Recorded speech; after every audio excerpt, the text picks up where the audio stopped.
After years of hardship, one Manchester resident is finally resting under a solid roof. Karen Campbell now calls a brand new Government of Jamaica provided house her home. Shante McNeil tells us more.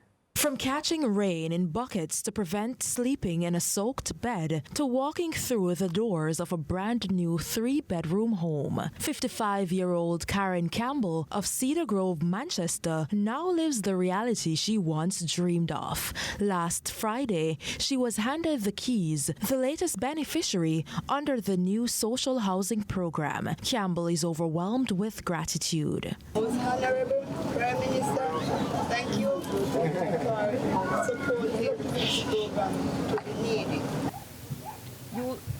Me can't even tell you. Me can't even talk. Talk, man, be yourself and talk. Mr. Prime Minister, the way I'm happy for this year, minute come. Me wake up at 1 o'clock, I know me, I don't know 6 o'clock. I'm afraid for the daylight, for you reach. Mr. Prime Minister, thank you, again, sir.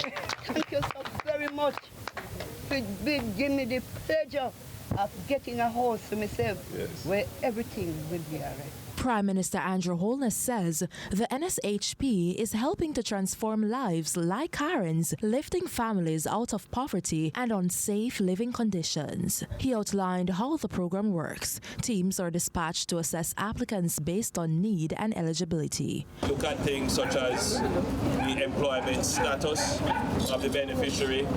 We look at the size of the household. We look at the age of the beneficiary. We look at whether or not there are children in the household. And all of these things form part of the determination of need. But we also do a social investigation where we speak to the members of the community to ask whether or not this beneficiary is genuinely in need.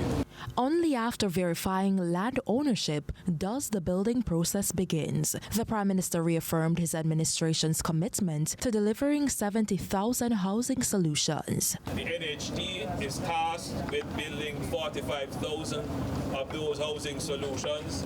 The HAJ will be building 14,000 of those housing solutions.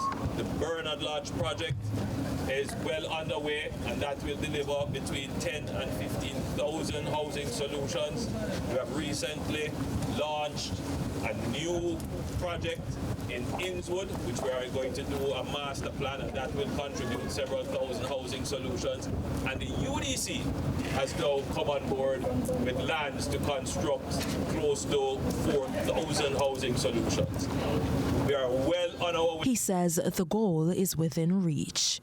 Shante McNeil, CVM News.